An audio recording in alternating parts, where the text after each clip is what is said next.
River flows through 6 countries. Originating in the Tibetan Plateau, it runs through Myanmar, Thailand, Cambodia, Laos, and finally meets the ocean in the Mekong Delta in southern Vietnam. It irrigates and fertilizes the world's biggest rice exporting fields, provides 20% of the world's freshwater fish shield, and generates thousands of megawatts of electricity via hydropower dams. It is estimated that more than 60 million people depend on the river for their livelihood. Aoun is a local boat owner in the Ben Tre province, a highly vulnerable region where over half the land is a meter or less above sea level. It's located a couple of hours outside of Ho Chi Minh City and is mostly populated with rice farmers and fishermen. In the flood season, the level of the water just higher, slowly. I still remember big floods from the 2003, and the level of the water is over than the roof of the house.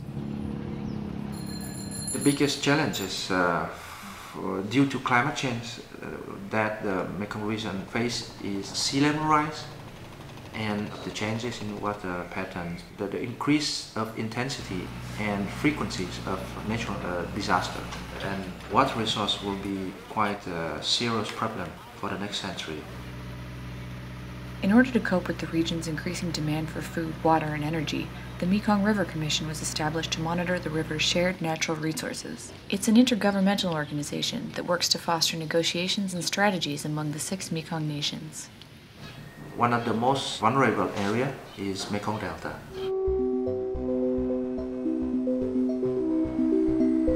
The Mekong Delta is home to an estimated 18 million people.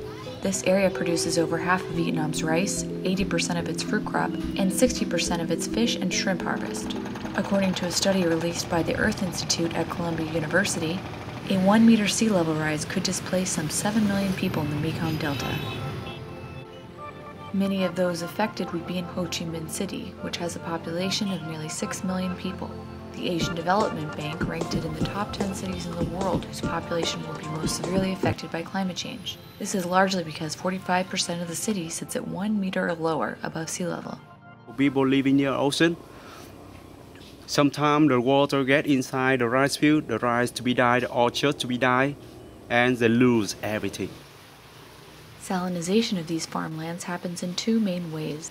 On a global level, sea levels are rising and encroaching on coastal lowlands. In the Mekong, this problem is compounded by dams and water diversion, which cause river tables to drop, inviting more seawater to seep inland.